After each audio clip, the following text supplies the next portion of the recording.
La historia de China es, sin duda, una de las más fascinantes de la humanidad. Estamos hablando de una nación que, hace tan solo unas pocas décadas, se encontraba entre las más pobres del mundo y que hoy está en camino a convertirse en la principal potencia económica global. Como economista, siempre he tratado de entender los procesos sociales y económicos en su contexto histórico, y el caso de China es uno que merece una atención muy especial. No porque sea perfecto ni porque deba imitarse sin críticas, sino porque representa una alternativa real al modelo económico predominante en Occidente. En otras palabras, China está reescribiendo las reglas del mundo a una velocidad vertiginosa, y las repercusiones de su transformación marcarán el destino de esta era.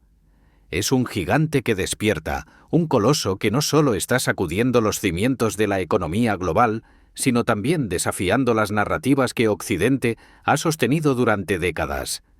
Sin embargo, lo que más sorprende no es su poder, sino la ceguera con la que muchos observan su ascenso. Este fenómeno no necesita ser visto como una amenaza ni como un juego de héroes y villanos. Requiere una mirada sin filtros, un análisis que trascienda la propaganda y las simplificaciones. China ha logrado lo impensable: sacar a más de 1.000 millones de personas de la pobreza extrema en tan solo un par de décadas. Esta hazaña es incomparable en la historia de la humanidad, un logro que debería ser admirado, no ignorado o distorsionado. Podríamos decir que el mundo está en un cruce de caminos. Ignorar lo que sucede en China es cerrar los ojos a un futuro que se despliega ante nosotros con fuerza imparable. Este es el momento de entender, de observar con claridad, porque el peso de China en el escenario global no solo cambiará el mundo, sino que redefinirá el curso de la historia de un milagro económico. Quiero contarles algo que, cuando lo pienso, todavía me deja asombrado: la transformación de China en las últimas 7 décadas. Es imposible hablar de la economía global hoy sin mencionar este fenómeno, pero para entender lo que han logrado hay que retroceder en el tiempo, al año 1949. Yo mismo he estudiado muchas economías a lo largo de mi vida, y pocas cosas me han impresionado tanto como lo que pasó en China. Hace casi 7 décadas, China era un país completamente devastado donde la mayoría de la gente vivía en el campo, más del 88% de la población. Y cuando digo vivir, me refiero más bien a sobrevivir. Muchos apenas podían alimentarse. Las familias dependían de un par de animales de carga, herramientas rudimentarias y esperanzas frágiles. Estamos hablando de personas que vivían con menos de $2 al día, un nivel de pobreza extrema que cuesta imaginar desde nuestra perspectiva actual. La proclamación de la República Popular China por Mao Zedong fue el punto de partida, pero no un milagro inmediato. Les soy honesto. Las políticas iniciales del Partido Comunista Chino fueron duras, incluso catastróficas en algunos casos. ¿Han oído hablar del Gran Salto Adelante? Fue un intento desesperado y ambicioso por industrializar el país rápidamente. Se colectivizó la tierra, se impulsó la producción de acero en pequeños hornos caseros y se priorizó la cantidad sobre la calidad. ¿El resultado? Una hambruna de proporciones épicas que acabó con la vida de millones de personas. Fue un fracaso colosal, pero, a pesar de todo, dejó algunas lecciones cruciales. No obstante, permítanme señalar algo importante. Las bases que se sentaron en esos años no fueron del todo inútiles. Mao logró algo que era fundamental en ese momento: unificar al país y redistribuir la tierra. Aunque lo hizo de manera forzada y brutal, logró eliminar el dominio de los terratenientes feudales y dio al campesinado una posibilidad, por mínima que fuera, de comenzar de nuevo. Pero aún así, el país seguía siendo uno de los más pobres del mundo. Ahora quiero que avancemos unas décadas hasta 1978. Este es el momento en que todo cambió. Deng Xiaoping, un líder pragmático y visionario, se levantó y dijo algo que en ese entonces sonaba casi como herejía: enriquecerse es glorioso. Lo dijo sin abandonar el comunismo en teoría, pero sí introduciendo algo revolucionario: una economía mixta. Fue un giro radical. Deng abrió las puertas al mercado global y para alguien que, como yo, ha pasado la vida estudiando sistemas económicos, esto fue como presenciar el nacimiento de una nueva era. Recuerdo haber leído sobre las reformas agrícolas de Deng. Antes de él, las tierras estaban organizadas en comunas colectivas, donde la producción era compartida. Deng permitió a los agricultores trabajar pequeñas parcelas individuales y quedarse con los excedentes, y, de repente, la productividad agrícola se disparó. Las aldeas que antes no tenían suficiente para comer comenzaron a tener algo más que subsistir. Eso fue solo el principio. ¿Saben lo que pasó después? Las zonas económicas especiales. Shenzhen es el mejor ejemplo. Yo visité Shenzhen en los años 90 y todavía me cuesta creer lo que vi. Antes era una pequeña aldea pesquera. Hoy es un titán tecnológico que produce más riqueza que algunos países enteros. En esas zonas, China permitió algo que parecía imposible en un sistema comunista: capital extranjero, propiedad privada, empresas tecnológicas, pero todo bajo la vigilancia del Estado. Miren, cuando pienso en esto, entiendo por qué muchas personas no saben cómo catalogar a China. ¿Es capitalista? ¿Es socialista? La verdad es que no es ni lo uno ni lo otro. Es algo único. China tomó lo que funcionaba de cada modelo económico y lo mezcló en una receta propia. Déjenme darles un dato que me sigue pareciendo asombroso. Entre 1980 y 2020, China sacó a más de 800 millones de personas de la pobreza extrema. O sea que más del 70% de la reducción de pobreza en el mundo en los últimos 40 años ocurrió allí.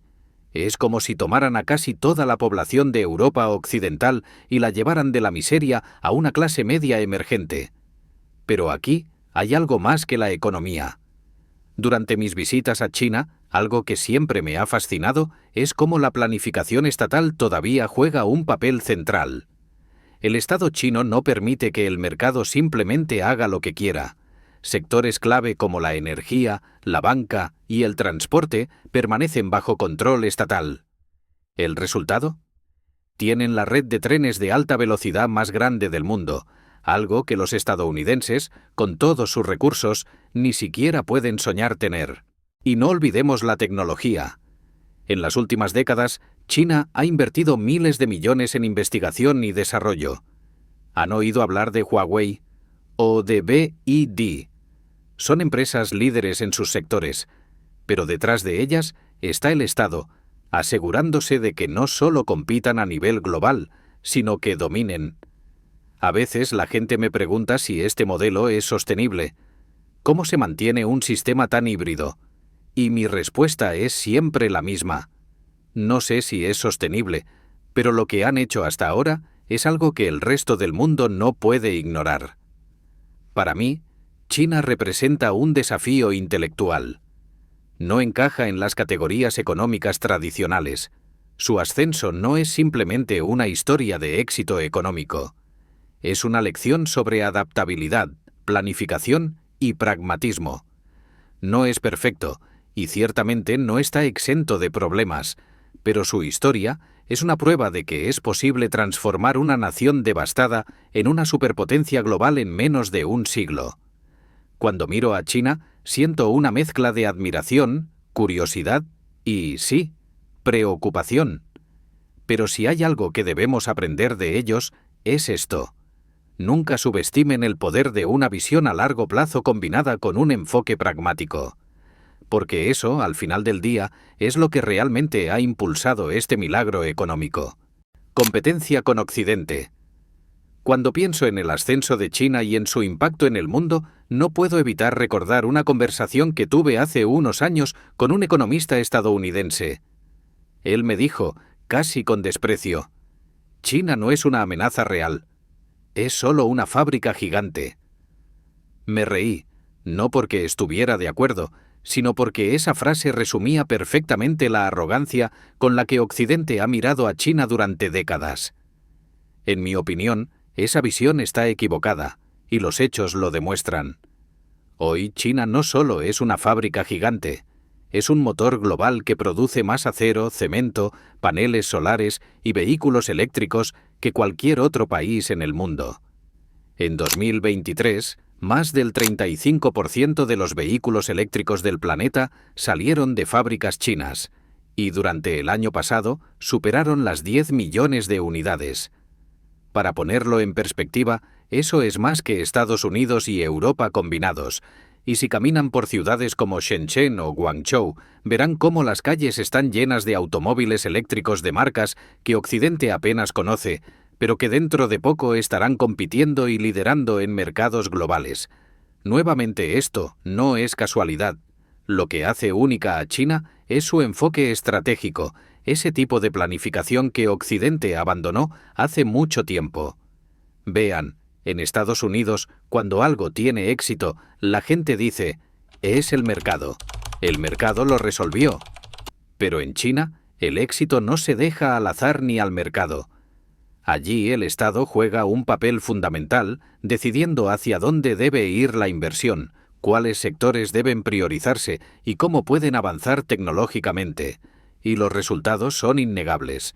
Por supuesto, este ascenso no ha estado exento de tensiones. La relación entre Estados Unidos y China es, en mi opinión, una de las dinámicas más fascinantes y complejas de la historia moderna.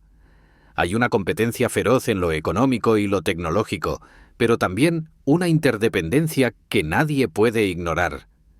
Hay algo que siempre me sorprende. Tomemos a Apple, por ejemplo. Esta empresa, uno de los mayores símbolos del éxito capitalista estadounidense, fabrica gran parte de sus productos en China. ¿Se imaginan la cantidad de iPhones, iPads y MacBooks que han salido de fábricas chinas? ¡Millones! Y esto no es algo que Estados Unidos pueda reemplazar fácilmente. Las cadenas de suministro que han creado en China son tan complejas, tan bien estructuradas, que llevarlas a otro lugar sería un proceso titánico. Pero claro, aquí es donde las cosas se complican, porque aunque Estados Unidos depende de China, también está intentando frenarla. Miren lo que pasó con los semiconductores. En 2022, el presidente Biden anunció un paquete de más de 52.000 millones de dólares para impulsar la industria de chips en Estados Unidos. El objetivo era claro: reducir la dependencia de China en esta tecnología crucial. Ahora permítanme ser honesto. Esta no es una simple inversión económica. Es una declaración de guerra tecnológica, aunque no lo digan abiertamente. Y no se trata solo de semiconductores. En 2023, Estados Unidos impuso aranceles del 27.5% a los vehículos eléctricos chinos. ¿Qué significa eso? Es un intento de proteger la industria estadounidense frente a una competencia que saben que no pueden igualar en términos de costo y eficiencia. Pero esto tiene un costo. Mientras se esfuerzan por mantener fuera a los automóviles eléctricos chinos, el resto del mundo sigue comprándolos. En África, América Latina y partes de Asia, los vehículos chinos están dominando el mercado. Ahora bien, ¿por qué esta dinámica me resulta tan fascinante? Porque muestra una contradicción fundamental en el sistema capitalista. Por un lado, las empresas buscan maximizar sus beneficios y China les ofrece la infraestructura, la mano de obra y la eficiencia para hacerlo. Pero por otro lado, los gobiernos, especialmente en Estados Unidos, intentan proteger su hegemonía económica y tecnológica. Es un tira y afloja que no tiene fácil solución. Y aquí quiero detenerme un momento y hablarles directamente. Para mí, lo más interesante no es tanto la competencia económica, sino lo que esta competencia dice sobre el futuro. Estamos viendo el surgimiento de un mundo multipolar, algo que no habíamos visto en décadas. Durante gran parte del siglo XX, Estados Unidos fue la potencia indiscutible. Su economía, su cultura, su tecnología, todo dominaba. Pero ahora China está diciendo, aquí estamos. Somos un jugador igual o incluso más grande. ¿Saben qué me preocupa de todo esto? Que en Occidente, en lugar de ver a China como una oportunidad para aprender, la ven como una amenaza. No digo que no haya tensiones legítimas, claro que las hay. Pero la narrativa predominante, especialmente en los medios estadounidenses, es que China está robando el éxito de Occidente. Se dice que manipulan su moneda, que copian tecnología, que no juegan limpio. Pero lo que rara vez se reconoce es que China Ha trabajado increíblemente duro para llegar donde está. Por ejemplo, volvamos a la tecnología. ¿Sabían que China invierte más en investigación y desarrollo que cualquier otro país del mundo, excepto Estados Unidos? Y no están solo copiando, están innovando. Huawei, BYD, Tencent. Estas empresas no son simples imitadoras, son líderes en sus campos, y detrás de ellas hay una estrategia estatal que las apoya, algo que en Occidente se considera casi un pecado. Volvamos nuevamente al conflicto en torno a los semiconductores. Estados Unidos sabe que los chips son el corazón de la tecnología moderna. Todo, desde nuestros teléfonos hasta los autos y los sistemas de defensa, depende de ellos. Así que cuando Biden decidió invertir esos 52.000 millones de dólares, estaba diciendo, no vamos a dejar que China tome la delantera en esto. Pero aquí está la ironía. Muchas de las fábricas que producen estos semiconductores están en Asia, y una gran parte de la tecnología que utilizan fue desarrollada con colaboración china. Entonces, ¿qué hacemos con todo esto? Para mí, la cuestión no es quién ganará esta competencia, sino cómo será el mundo cuando el mando de poder termine de cambiar. Porque cambiará, se los aseguro. En las próximas décadas veremos un mundo en el que Estados Unidos ya no será la única superpotencia. Y eso no tiene que ser algo malo. Puede ser una oportunidad para construir un sistema global más equilibrado y justo.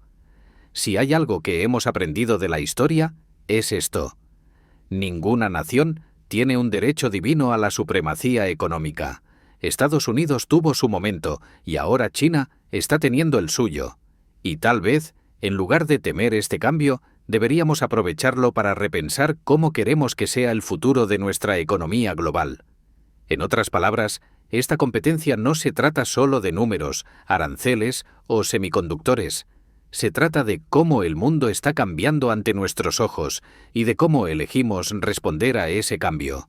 El modelo híbrido de China. A diferencia de la Unión Soviética, que rechazó el capitalismo por completo, y de Estados Unidos, que idolatra los mercados como si fueran la solución a todo, China optó por un camino intermedio. Aproximadamente la mitad de su economía está en manos del sector privado, mientras que la otra mitad está dirigida por empresas estatales.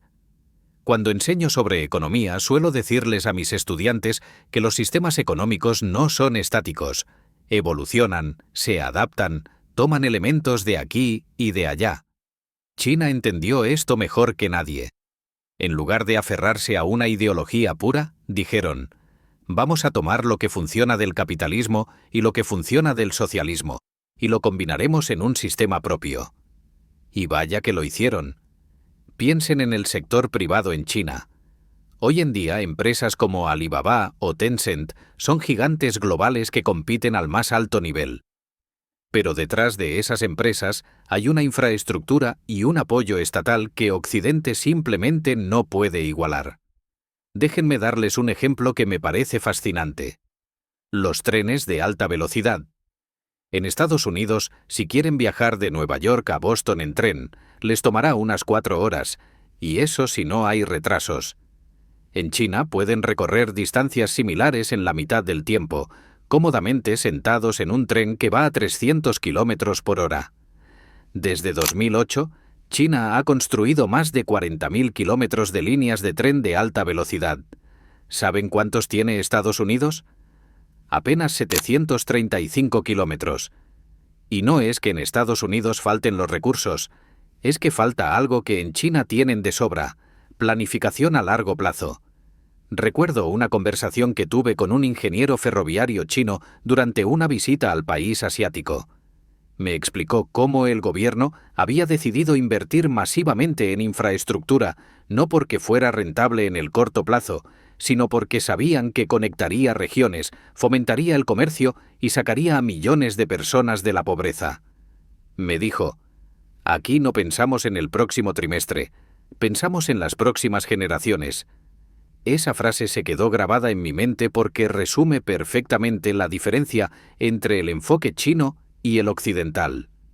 En Estados Unidos, la lógica del mercado domina todo. Si algo no genera ganancias inmediatas, no se hace. Pero en China, el Estado puede intervenir, puede decir: vamos a construir esta línea de tren porque en 20 años transformará esta región.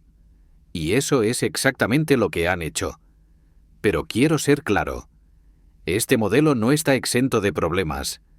En realidad, ningún sistema lo está. Las empresas estatales en China, por ejemplo, a veces son ineficientes. Algunas están sobreendeudadas y hay quienes critican que el gobierno invierte demasiado en infraestructura, creando lo que llaman ciudades fantasma. Pero, ¿saben qué? Esas ciudades eventualmente se llenan. Cuando visité Tianjin, me hablaron de una zona que había sido construida casi de la nada. Al principio estaba vacía, pero ahora es un centro tecnológico que atrae a miles de trabajadores e innovadores. Ahora quiero volver al sector privado, porque creo que ahí es donde está la verdadera genialidad de este modelo híbrido. Las empresas privadas en China operan con una libertad que sería impensable en un sistema comunista tradicional. Pueden innovar, competir, generar ganancias, pero al mismo tiempo están profundamente integradas en la estrategia nacional. Si el gobierno chino decide que quiere liderar en tecnología 5G o en inteligencia artificial, estas empresas no solo se alinean con ese objetivo, sino que lo hacen con entusiasmo. ¿Se imaginan algo así en Estados Unidos? Sería casi imposible. Aquí, las empresas compiten entre sí y rara vez se alinean con una visión nacional. En China, el sector privado y el Estado trabajan juntos, a veces de manera tensa, pero siempre con un objetivo común. Ahora bien, permítanme hablarles de lo que esto significa para el mundo, porque el modelo híbrido de China no solo ha transformado su economía, también está cambiando la dinámica global. Cuando viajo a América Latina o a África, lo que veo es un interés creciente en replicar partes de este modelo. Países que durante décadas siguieron las recetas del FMI o del Banco Mundial están mirando hacia China y pensando: tal vez nosotros también podamos combinar planificación estatal con mercados privados. Y, por supuesto, esto ha generado tensiones, especialmente con Estados Unidos. Recuerdo leer un informe sobre cómo Estados Unidos había intentado bloquear un proyecto ferroviario que China estaba financiando en África.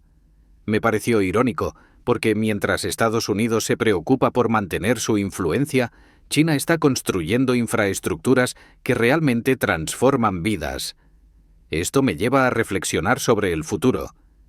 ¿Qué podemos aprender de China? Para mí, la lección principal es que no hay una sola manera de organizar una economía. Los sistemas híbridos, como el de China, nos muestran que podemos tomar lo mejor de varios mundos y adaptarlo a nuestras necesidades.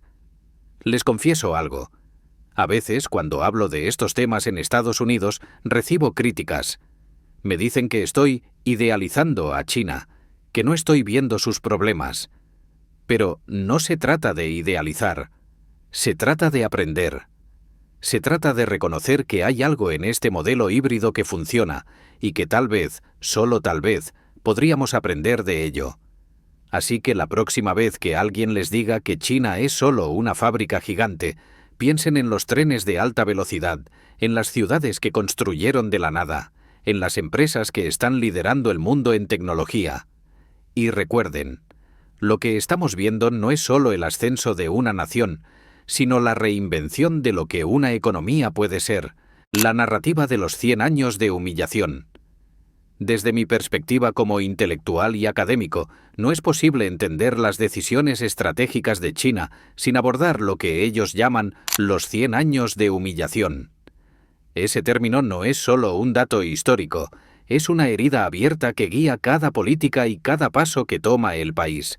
Lo veo como un relato profundamente humano sobre cómo una nación lucha por reconstruirse tras haber tocado fondo. Déjame llevarte ahí. Imagina una China en 1839, durante la Primera Guerra del Opio. En ese entonces, el Imperio Qing era un gigante adormecido, orgulloso y aislado. Todo cambió cuando potencias extranjeras, encabezadas por el Imperio Británico, impusieron su poder militar y económico. Inglaterra inundó China con opio, debilitando tanto a la población como a su economía. Cuando las autoridades chinas intentaron detener este comercio destructivo, Inglaterra respondió con cañoneras y guerra. El resultado, el Tratado de Nankín de 1842, que obligó a China a ceder Hong Kong, abrir puertos al comercio extranjero y pagar indemnizaciones masivas. Desde entonces, las potencias occidentales y Japón desgarraron al país, reclamando concesiones y repartiendo su territorio como si fuera un pastel.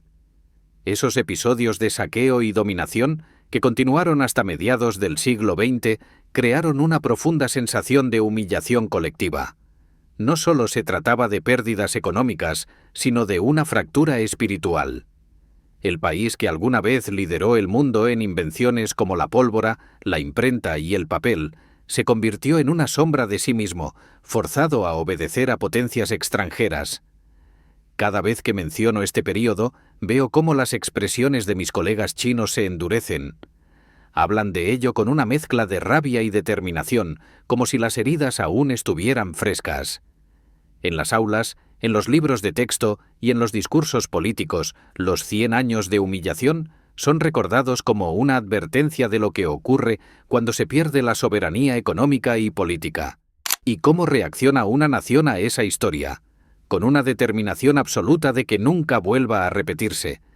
Esto explica muchas de las decisiones estratégicas que vemos hoy en día. Por ejemplo, la insistencia de China en alcanzar la autosuficiencia tecnológica no es solo una cuestión de modernización económica, es un acto de supervivencia. Piensa en su obsesión por dominar la producción de semiconductores, un sector crítico en la tecnología global. Esta obsesión busca evitar depender de otras naciones que puedan usar esa dependencia como arma, tal como hicieron las potencias extranjeras en el siglo XIX. Tuve una conversación con un académico chino en Beijing hace unos años. Me dijo algo que nunca olvidaré. Para nosotros, cada chip que producimos, cada innovación que hacemos, es una forma de recuperar nuestra dignidad. No queremos que nos ayuden. Queremos asegurarnos de que nunca más nadie tenga la capacidad de imponerse sobre nosotros. Sus palabras resumen perfectamente ese orgullo nacional que define la estrategia china. Otro ejemplo de esta respuesta histórica se encuentra en su enfoque en la defensa. China gasta menos en su ejército que Estados Unidos, pero cada yuan que invierte está calculado para garantizar que nunca más sea vulnerable a una invasión o imposición extranjera. Es por eso que este gasto ha venido incrementándose fuertemente en el presupuesto nacional chino. Además, la ambición de China de liderar en instituciones internacionales como los BRICS o la iniciativa de la Franja y la Ruta también tiene raíces en este período. El mensaje es claro. No quieren ser simples seguidores del orden mundial establecido por Occidente. Quieren ser coautores de las reglas globales. Y lo que es más importante, quieren asegurarse de que ningún otro país pase por lo que ellos pasaron. Sin embargo, esta narrativa está llena de controversias. Algunos críticos argumentan que el gobierno utiliza los 100 años de humillación como herramienta para justificar su control autoritario o sus políticas agresivas en el exterior. No es mi intención entrar en ese debate aquí, pero sí quiero decir que, al menos desde mi experiencia, esta narrativa no es solo un instrumento político, es un sentimiento real y compartido por millones de personas.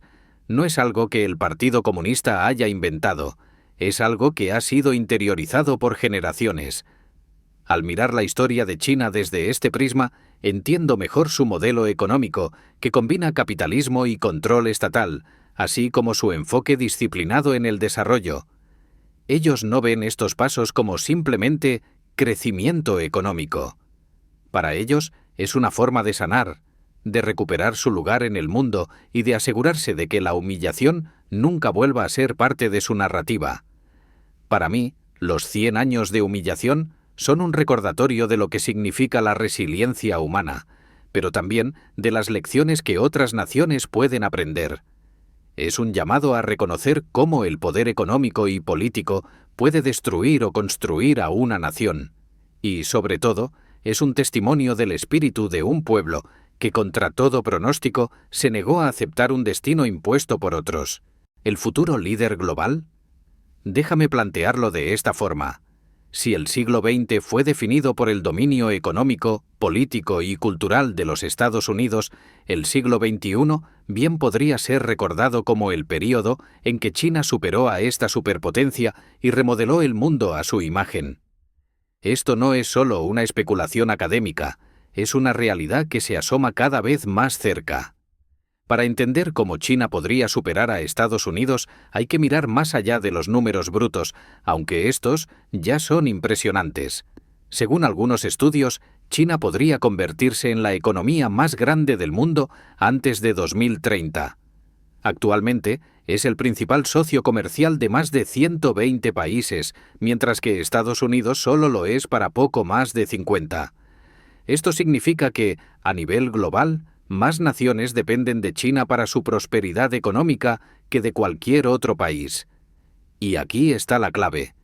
Esa dependencia económica se traduce en influencia política y diplomática, un área en la que China está jugando a largo plazo con estrategias cuidadosamente diseñadas. Ahora, la gran pregunta es, ¿qué pasa cuando China supere a Estados Unidos como la economía más grande del mundo? Este no será un simple cambio de números en un ranking.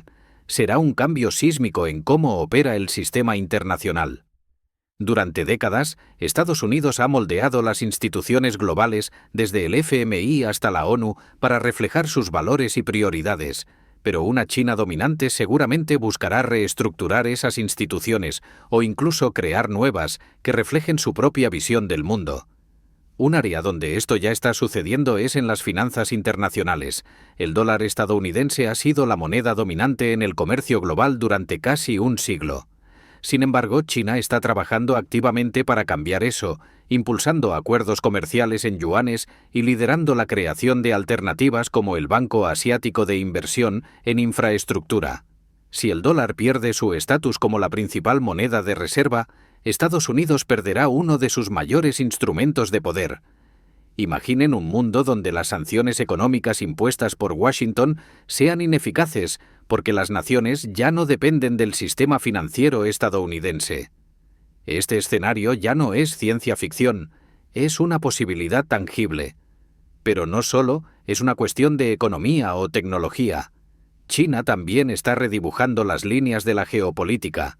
Su iniciativa de la Franja y la Ruta, que conecta Asia, Europa, África y más allá, con una red de infraestructura y comercio, es un proyecto de una escala que no tiene precedentes en la historia moderna. De hecho, algunos la llamaron la nueva ruta de la seda.